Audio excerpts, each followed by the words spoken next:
ni gute abantu bapfa bakiri batoya ugasanga mu marimbi huzuyemo abantu bapfutse muri za 90 bapfumbi 200 nta n'isoni kweri ibyo bintu urumva bidateye agahinda. Hari n'undi muntu nzi bagendaho barogeye umwana we, bamurogera umwana we arapfa, amaze gupfa ntibanacirwa, amatungo ye barayaroga, kugeza ubu ngubu umuntu ari gushaka kwimuka aho atuye kubera abantu bamugirira nabi, amugendagenda abarozi. Noneho hariho uburozi noneho bwo kukugutura, uri kumva Gerve ngewe nkavuga ni Gerve ngewe ebana ngewe numva ashaka kukugutura. Hariho akantu kitwa supaguru kagezweho mu gihugu cyacu ku buryo ubu ngubu iyo supaguru ngewe ntanavuga ngo n'abacuruzi bayo bamenye abo bayiha n'abo batayiha. Twongeye kubaha ikaze mwe mukomeje kudukurikira kuri Gerve 250. Wowe wakoze subscribe turagushimiye, ukomeze ukore like and comment, ukomeze ukore n'iyo share kugira ngo tukomeze kubigeza ku bantu benshi bibagereho, dufatanye kugira ngo twubake igihugu cyacu. Wowe utarakora subscribe twagushishikariza gukandaho kugira ngo ukomeze gukurikira ibiganiro byacu, wowe nawe dufatanye kubaka igihugu cyacu dushyize hamwe. Uko abantu bashyize hamwe ibintu birakunda kandi birashoboka. Nayo mpamvu rero twese tugomba kubaka igihugu cyacu dushyize hamwe kugira ngo tugire aho tuva naho tugera, dutere imbere. Muze rero dufatanye kubaka igihugu cyacu dufatanyije muri ibi biganiro byacu tubagezaho umunsi ku wundi. Katabiro rambaje kugusuhuza, uraho neza? Yego Gerve ndaho neza, ndakomeye, ndaho nta bintu nta mahoro kabisa, ndashima Imana. Uraho neza, urakomeye nawe? Ndaho ndakomeye nanjye meze neza, ngira nawe uri kubibona, ntaho ndwaye, meze neza, hano hose ni fresh air kabisa. Uwiteka aracyankomeje kandi aracyandinze. Katabirora nkuko bisanzwe tutarinjira mu kiganiro cyacu cy'uyu munsi. Hari inkuru zo ku mihanda urabizi hahora hahiye, nawe urabizi, kandi inkuru zo ku mihanda uzizi cyane Katabirora. Watunyuriramo gake ku nkuru zo ku mihanda, ukuntu biba bimeze, ukuntu byifashe muri iki cyumweru. Yego Gerve, ku mihanda hahora hahiye, urabizi buri cyumweru nyine narabikubwiye, buri gihe buri cyumweru hari yani akantu kari guhitinga mu gihugu cyacu kuri social media. Ubu noneho witwa buri kantu niwe wari ugezweho ngo yafunzwe, ariko rero n'ubundi birangiye yavuyemo. Gusa buri kantu buriya ngewe ukuntu nabonye ko atagomba gutindamo, kuko kuza kuvuga ngo yafashe umuntu ngo aramukingirana, none kumukingirana ko buri kantu yari ari iwe, kuvuga ngo yakingiranye ngo umukobwa ngo kubera ko yamwimye cyangwa ari kumwishyuza, ibyo ubwo si urubanza rwo kujya kuburana kweri, kuko urumva buri kantu yari ari iwe, umuntu yaje iwe yizanye, nta kintu kigeze kibaho cyo kuba barwanye se, yamufashe ku ngufu, yamukubise, yagize gute. Urumva hari ibyaha bitabayemo muri uko kumufungirana. Naho gufunga inzu ye gusa, gufunga inzu ye nyine yayifunze agiye kwiryamira, ngewe nuko nawe nabivuze da. Nyine yageze ko ajya kuryama mu nzu afitemo abantu atazi, agomba gufunga inzu ye. Niba badashaka gutaha se, ubuze arajya kuryama azi ko afite abantu mu nzu, iyo nzu ifunguye agomba kuryama ari safe, agafungura urufunguzo akarutwara. Niba ushaka gutaha uze umubwire mwufungurire utahe. Njye nuko nawe nabibaze nyine muri teori yanjye, kuko abantu bariwe ntiyabazanye ku ngufu, kandi ni amasaha y'ijoro, kandi harimo akaruvuga ngo agiye kuryama. Umva kuryama ni ugufunga inzu. Nanjye uri iwanjye, nanjye ntakuzi, ntabwo najya kuryama ngo nsige urufunguzo mu rugi, ndagufungirana nyine. Mbega uzanye abantu mukangutura muri iryo joro, naba atari njye wizize. Rubanza rwa buri kantu nyine rwari rworoshye, ntabwo byari ibintu bya hatari. Nkuko bisanzwe rero muri video ushize twatanze ikibazo cyagomba gutsinda abantu bari batanze abandi gusubiza, abantu babiri batsinze ni abangaba nuko basubije. Abantu batsinze rero baraza kwahereza momoza ahantu bashaka amafaranga bari buze koherezwa kuri hahandi basubije igisubizo. Baraza kohereza momo zabo z'ahantu bashaka amafaranga bari buze koherezwa hahandi basubirije igisubizo. Nk'uko bisanzwe rero buri video dukoze dutangamo ikibazo, icyo kibazo kiraza muri video y'uyu munsi. Katabirora nk'uko wabivuze ko yafunze inzu ye, njyewe ndumva ari kubw'umutekano w'inzu ye cyangwa ibintu bye. Ntago yarangaza inzu ye ngo asige irangaye kuko ngo asizemo abantu atazi.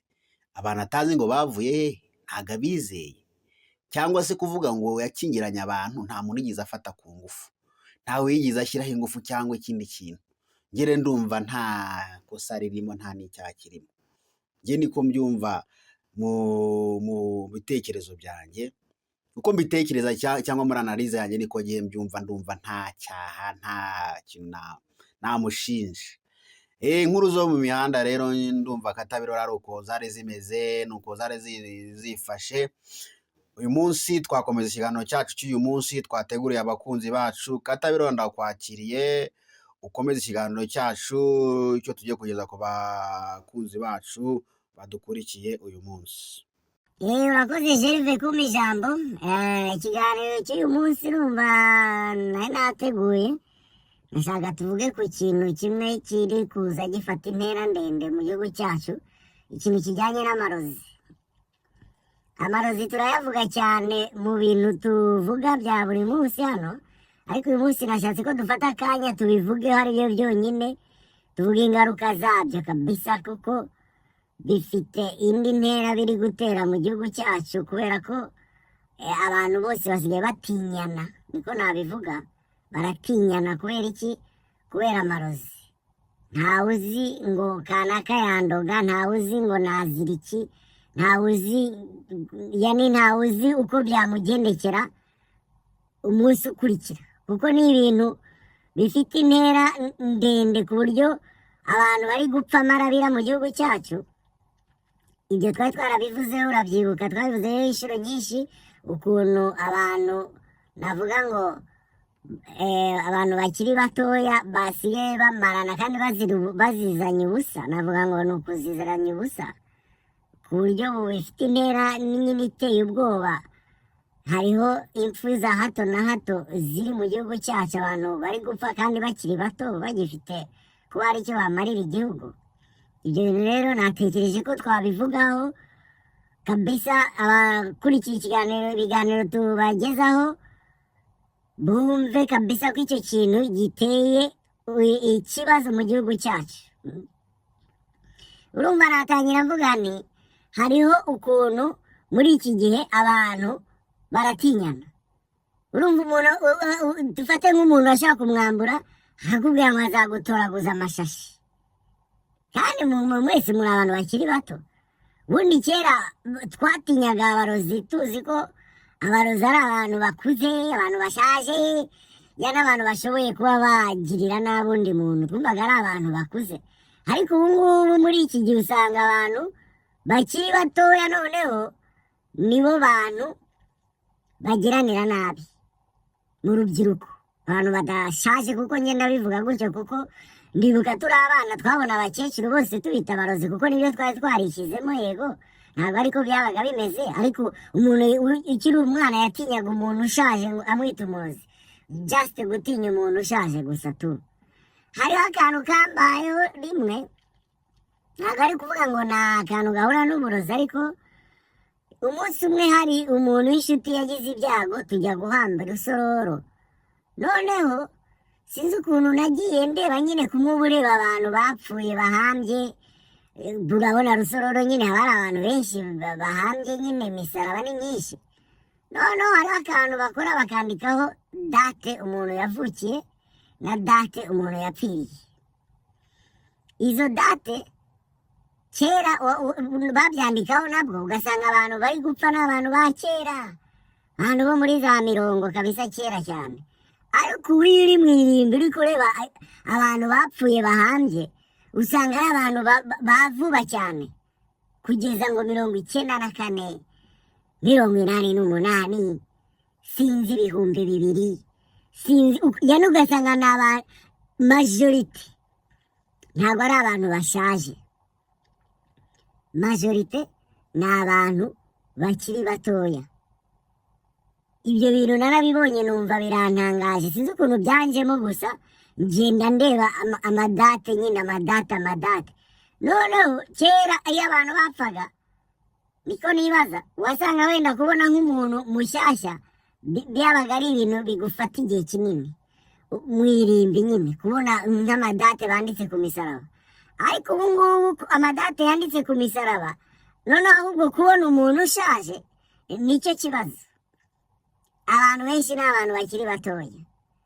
Icyo kintu cyarantangaje cyane, kiranambabaza. Kubera iki? Kumva ko umuntu agezaho gukorera igihugu, umuntu agezaho kuryoherwa n'ubuzima, ageze kubaho yani yumve ko ari umuntu, arakuze, amenya ubwenge, ubu ntakiri umwana. Noneho hari undi muntu aramugutuye, ahise amujyana no mwirimbi kabisa bamuhambe. Ibyo ni ibintu bitari kuvuga ngo ni ibintu bimaze iminsi mikeya, ni ibintu bimaze iminsi myinshi, kuko ndibuka ko hariho aba bantu bo kuri YouTube bagiye bakora amapublicite, bazana abantu b'abapfumu kuri za YouTube channel zabo. Ibyo ni ibintu byabonywe n'abantu benshi. Hariho akantu kamwe katazamva mu mutwe, umwana w'umukobwa bamujyana ku irimbi, mbo wenda barashaka kubikina kugira bibonere izo views, ntawamenya, ariko nanone ni ibintu bishoboka. Bishatse kuvuga iki? Bishatse kuvuga ngo uwo mwana bamujyanye ku irimbi, namubonye ngewe bavuga ngo ari ku irimbi, bazana abakecuru n'umusaza, bavuga ati twebwe twagiye ku muvuzi wa Gihanga, dore ko babita ngo ni n'abavuzi kandi ari abagome ba Gihanga, niko njye nanabita, ngo atubwira ngo umuntu ngo wishe umukobwa wanyu, ngo mugende ngo aho umukobwa wanyu ahambye ngo muramusangayo. Kuko bagiye basanga umwana w'umukobwa ari kwihirimba, sinzi ibyo yisirimbagamo hasi, ngo ibintu byamufashe, afite amakariso mu ntoki, sinzi ibintu nk'ibyo nyine bigaragara nabi nyine ko ari ibintu by'uburozi, ibintu nk'ibyo. Lakini birashobora kuba ari imikino wenda bakinnye abo ba YouTuber. Icyo nabivugaho nuko ibyo bintu binashoboka nyine, kuko ubu aho igihe kigeze ubu izi saha, abantu baragiranira nabi nyine, abantu baragiranira nabi. Urumva ubwo ni uburozi wenda navuga ngo bo muri hewani gutya, bwo mu kirere. Noneho hariho uburozi noneho bwo kukugutura. Uri kumva Gervais, ngewe nkavuga ni Gervais ngewe ewana ngewe numva nshaka kukugutura. Hariho akantu kitwa Supaguru kagezweho mu gihugu cyacu, ku buryo ubu ngubu iyo Supaguru ngewe navuga ngo n'abacuruzi bayo bamenye abo bayiha n'abo batayiha, kubera yuko Supaguru iri kwica abantu cyane. Kuko nibaza yuko ari nabo bari yani urubyiruko ni nayo ruri gukoresha, kuko biroroshye ko waba uri mu kirori hamwe n'abandi bana bamaze kunywa, bamaze gusinda, ukaba wamugirira nabi kubera ko umwanga ukoresheje iyo Supaguru. Kuko ni ikintu kimaze iminsi kivugwa ngo Supaguru.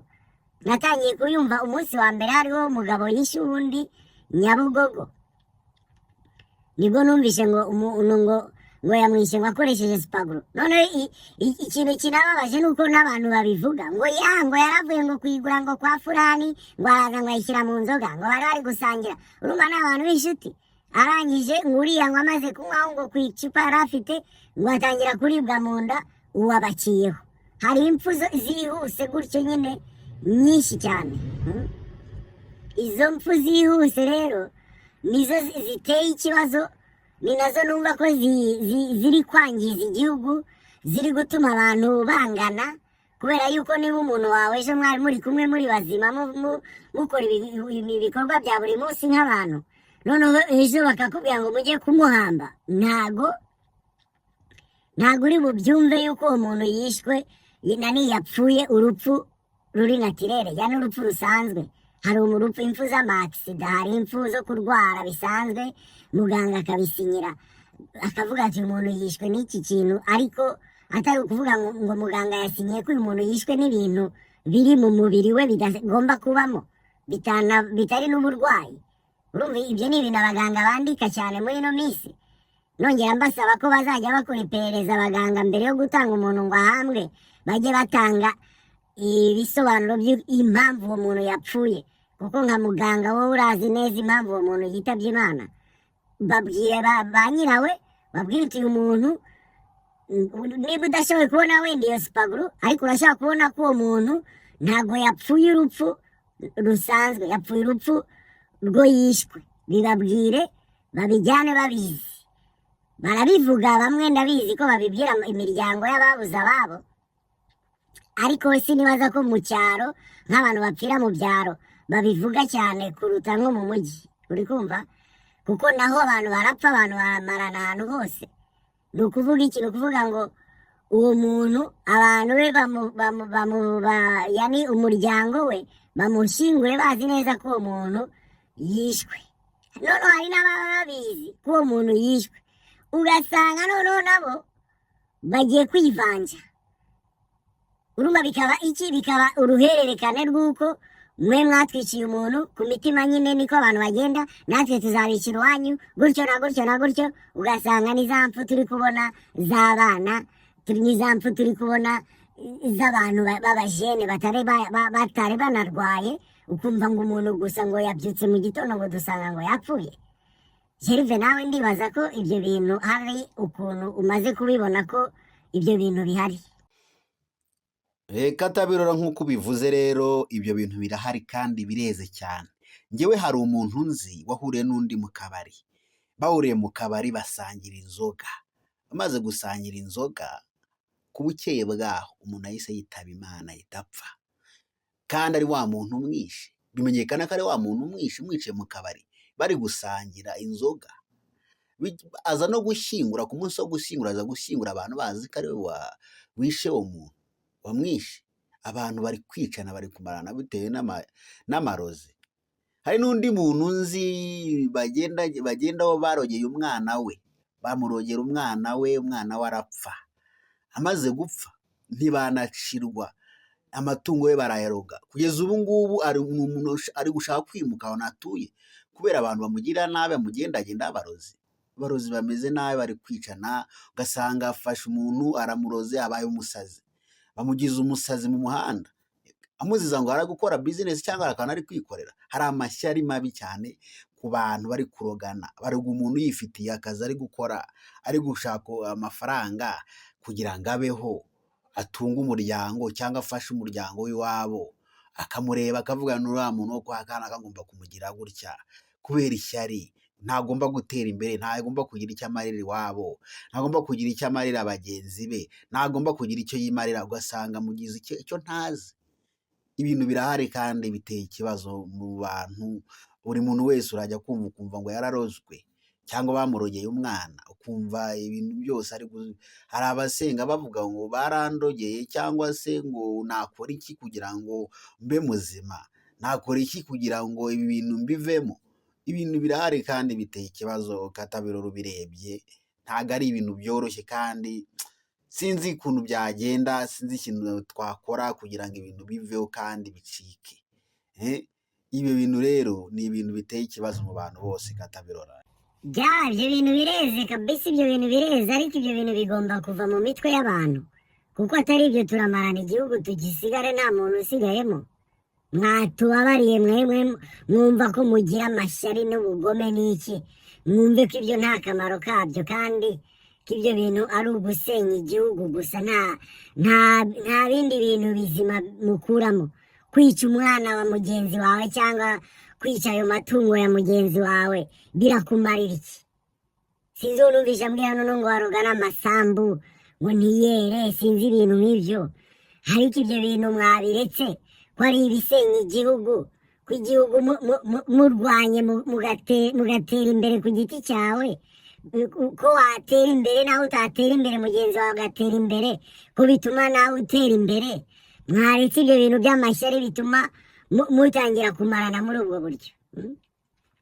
Urumva hariho akantu nabonye gashobora kuba kaba ari nk'intandaro y'ibyo bintu, kubera yuko urabona hari ibihugu byinshi twumva ko abantu bica abandi bakoresheje ibyuma, imihoro, ibiki n'ibiki, imbunda, kurasana n'iki. Noneho twe mu gihugu cyacu dufite leta ifite umutekano 100%.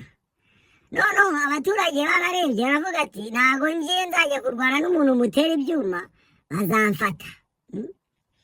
Nindasa umuntu bazamfata, ikintu cyose nzakora bazamfata, kandi umuntu ngenda ndashaka kumwishe. None mbigenze gute? biga umutwe wo kurogana noneho ku buryo umuntu icyakora we abigirira undi muntu nabi yarangiza akicara hariya nkaho nta cyabaye. Kubera iki? Iperereza ntabwo riri bumenye ngo uyu muntu ngo yamuroze, yani uriya muntu wabikoze aragenda ari free. Urumva bavumbuye umutwe wo kugiranira nabi kandi inzego zishinzwe umutekano zitabirabutswe.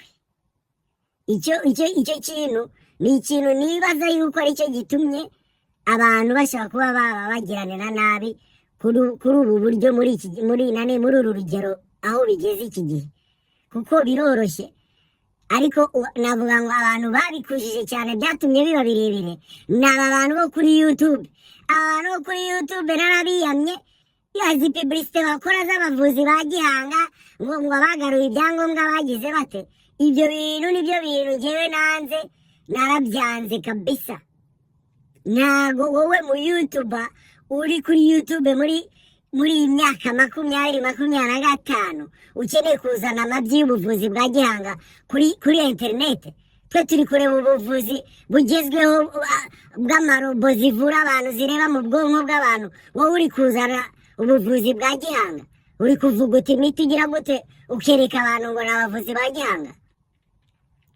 Abo bantu uri gukorera ubwo buvuzi n'izo publicité nabo nibo barozi, nibo bantu baza guhamagarwa badaye bakaza kwica abantu.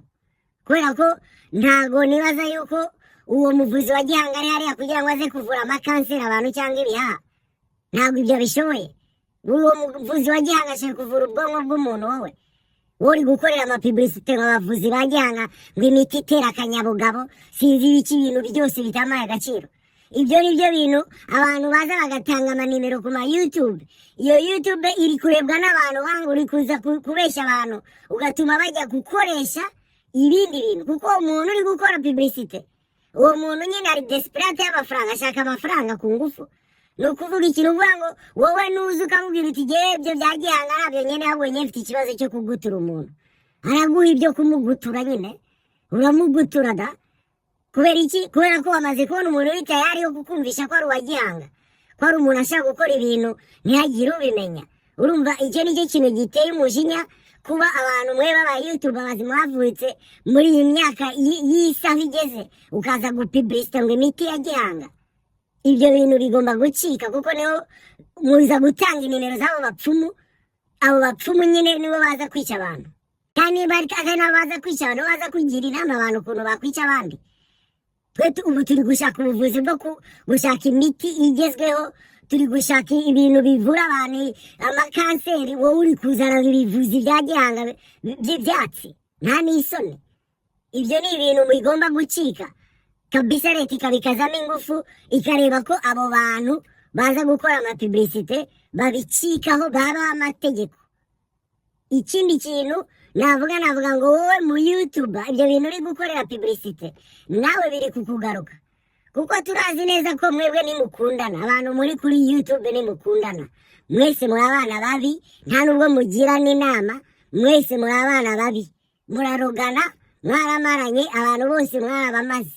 Dore imbogo wibaza ngo yapfuye kubera yuko we yapfuye kubera yuko yararwaye, yarafite imyaka 100 se ngo arageze ko apfa. Hari umuntu wamugutuye wangu, nimuze kuza kubeshya abantu. Ibyo ni ibintu namwe ubwanyu bibagaruka, ugasanga muri gutinyana, ntimushobora gukorana, ntimushobora kugirana inama. Kubera iki? Mwararwishigishiye nyine. Nimuze mu rusome. Gusa inama nabagira nimukomerezaho nyine, mwirindane, kuko hagati aho namwe muzajya mumarana boro boro. Kubera izo publicité mwazanye namwe muri bubikoreshe, kuko namwe muri societe, namwe turi kumwe hano, namwe muri bubikoreshe. Kanaka nubona ari kurya hiti utangira utugenda uvuga uti uriya muntu nawe nanjye ngomba kumuzimya, kuko nuko bimeze mu Rwanda. Iyo umuntu turi kubona ko ari kurya hiti, ntaho twakamusapotinga abandi ba YouTubers, ikintu dukora dushaka ikintu cyo kumuzimya. Singuye buri kantu, simari mushatse kumuzimya. Uribaza ngo buri kantu ngo yagiye gufungwa gutyo gusa ngo ni umunyamafuti. Abamukurikira turamuzi ntabwo ari umunyamafuti, ahubwo hariho plan ziba zapanzwe kugira ngo agende ajye gufungwa azime. ahubwo mwamuzimuye ahubwo rekaze ahatwike. uri kumva ibyo ni ibintu biza kugaruka abantu.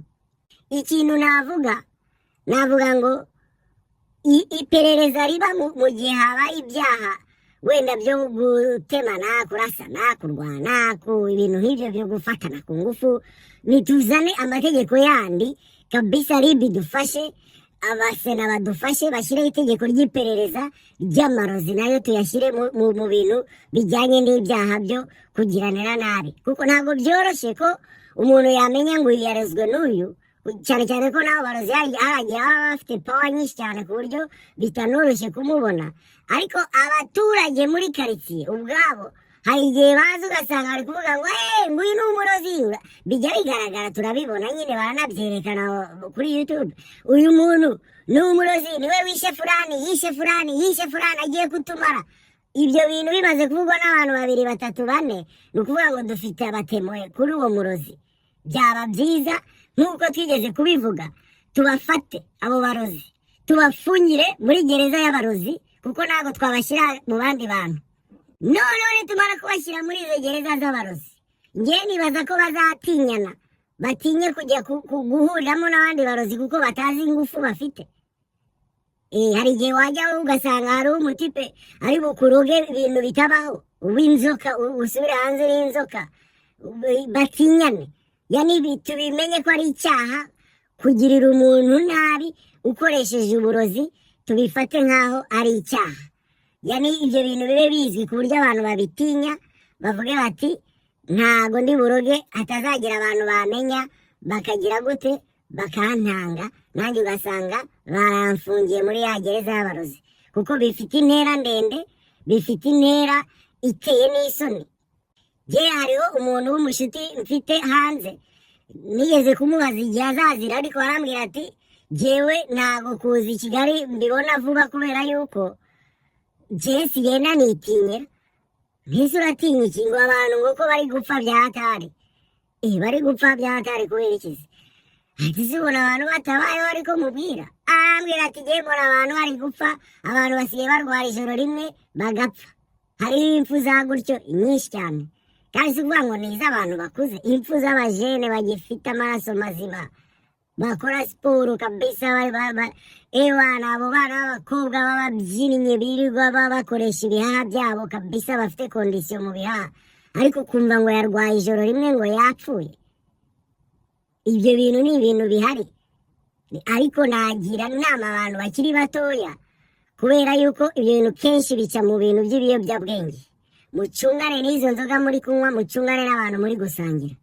wowe wicaye ahantu, irinde ku giti cyawe, wirinde ibintu uri gushyira mu mubiri wawe, ubirinde, kubera ko urashaka gushyiramo ikintu udashaka kugarura kandi kitakikurangiza.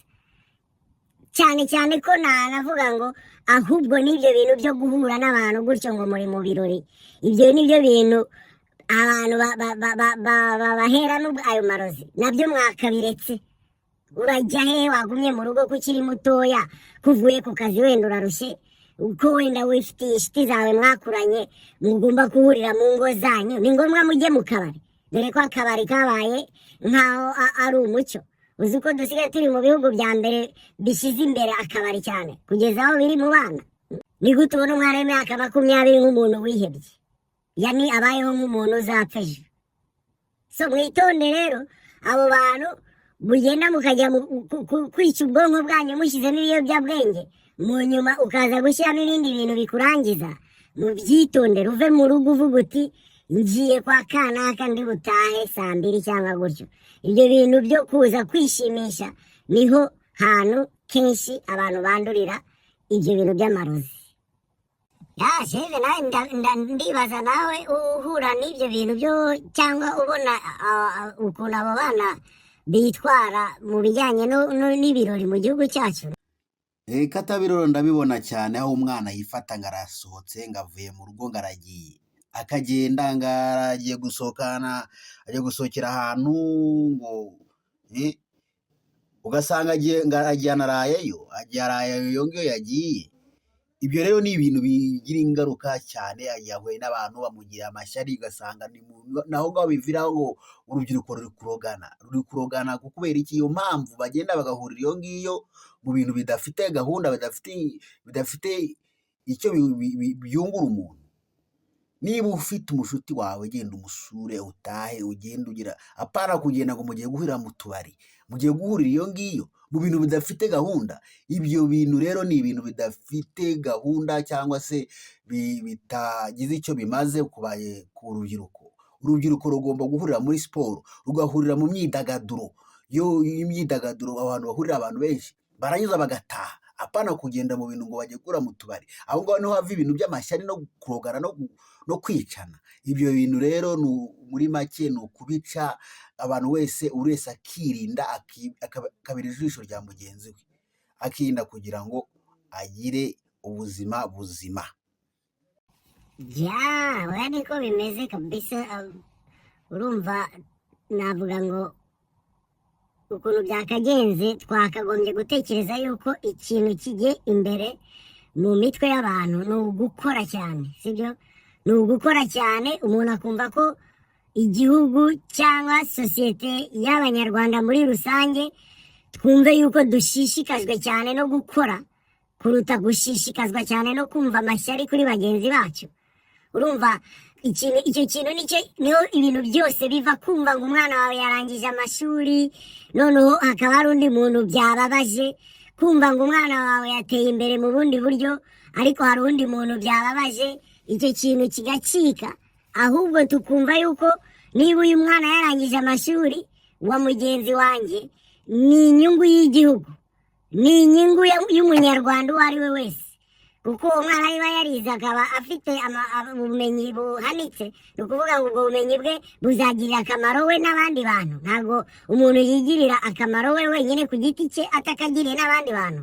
Ariko nitumara kugutuzanya se, ubwo tuzaba turi butere imbere gute? Kandi babandi bagateye imbere ntabahari.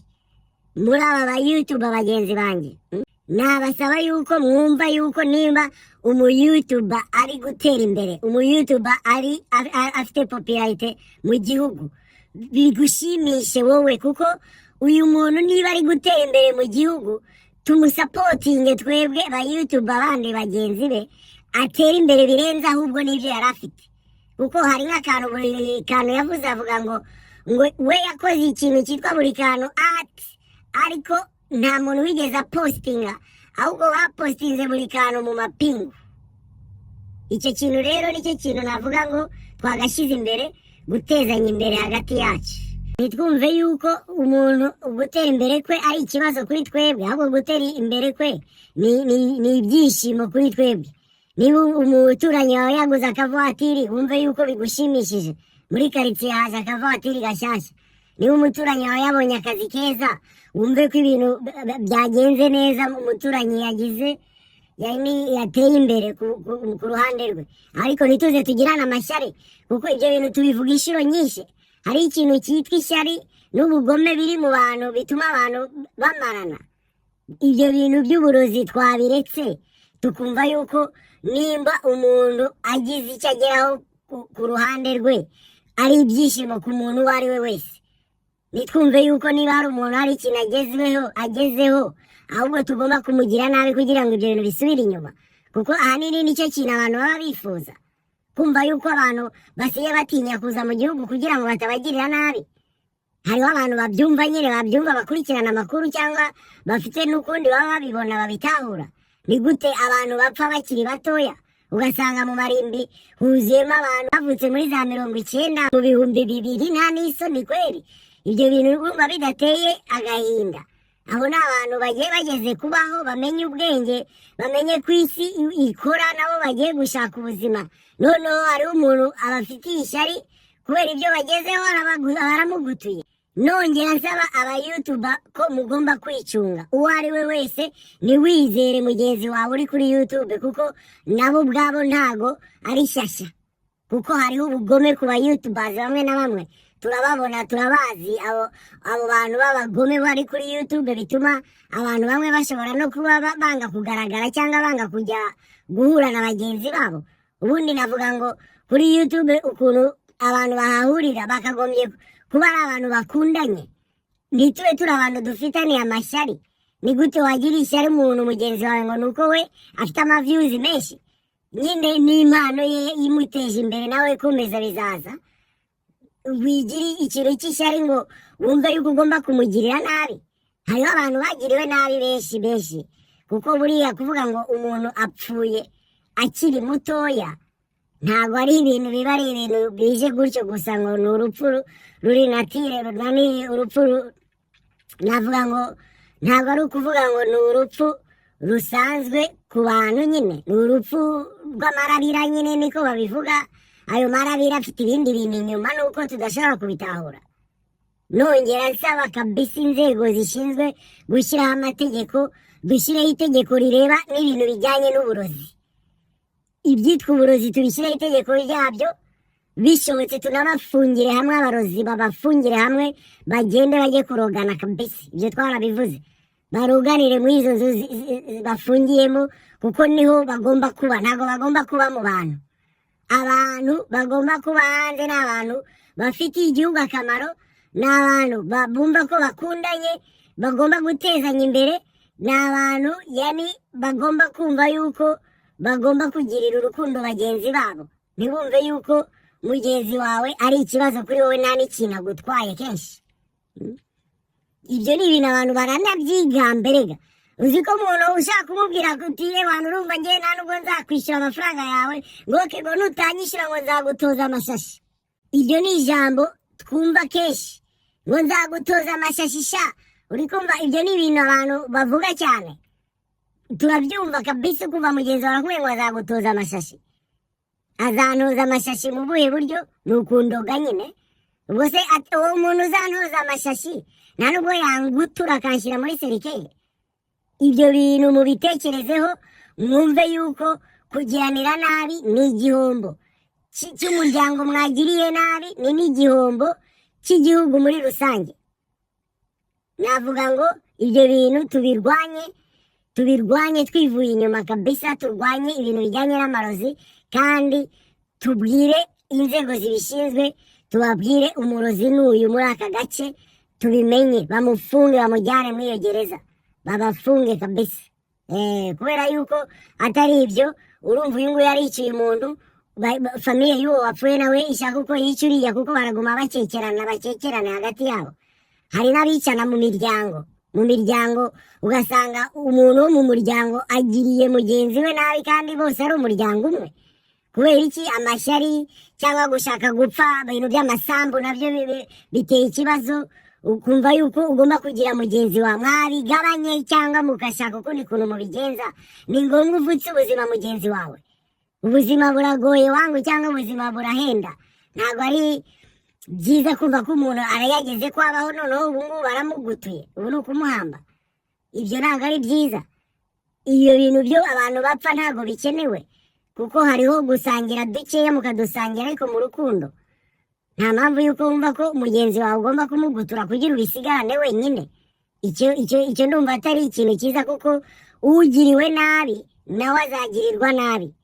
Hariho muri Bibiliya barabivuga, uwicishijwe inkota nawe azayicishishwa. Mutekereje kure mwasanga ko kugiranira nabi ntabwo ari byiza, kuko ni n'ingaruka kuri wowe wagize nabi. Kandi ndibaza ko kenshi iyo ugiriye umuntu nabi, ubwawe ugendana ikintu cyo kwikeka ko wagiriye umuntu nabi. Ni ukuvuga ngo wakitonze mbere yo kugirira nabi umuntu, ahubwo ugashakira umuti w'icyo kibazo gihari. Niba umuturanyi wawe mufitanye ikibazo, nimubishyire mu miryango cyangwa mubishyire mu bavandimwe n'inshuti, muvuge tuyu muntu amfitiye ideni cyangwa dufitanye ikibazo iki n'iki, aho kugira ngo uze umugirire nabi. Akandi kantu navuga ako kantu ka supaguru. Iyo supaguru n'abayiranguza n'abayicuruza n'abagira gute, mucunge cyane abantu muri kuyiha, mucunge. Ko supaguru ibyo ikora ntago ari ukuvuga ngo ni ukwitwara mu ngo z'abantu kubera ko bashaka supaguru. Abantu bagira umujinya bakayikoresha mu kugirira n'abandi, kuko narumvise ko iyo supaguru uyinyweye ahita apfa. Kandi izo nizo mpfu nyinshi dufite, ni ukuvuga ngo kenshi niyo bakoresha. ibyo bintu tubyirinde kabisa. Gerve ndibaza nawe hari icyo wabivugaho mbere yuko dusoza ikiganiro. Katabirora rero nk'uko wabivuze, tureke inzangano, tureke kwangana, dukundane, kuko na Bibiliya iravuga ngo dukundane nk'uko Yesu yadukunze. Nidukundana ibi byose bizareka, izo mpfu zose zizareka, n'abo bantu barogana bazabireka. Rero nimuze tubumwe kandi twifatanye twese hamwe kugira ngo ducike kuri iyo ngeso yo kurogana. Abantu bakoresha za supaguru, ugasanga kuroga mugenzi wawe ukoresha supaguru, muriye ahantu kugira ngo umurogeshe kariya supaguru ukamurogesha apfe. Ubwo rero namwe bacuruzi rero murebe, mwe mucuruzi izo za supaguru, murebe se izo supaguru ducuruza turi kuziha bande. Umuntu tugiye kwihagiye gukora ikintu, umuntu n'umukorodoniye cyangwa.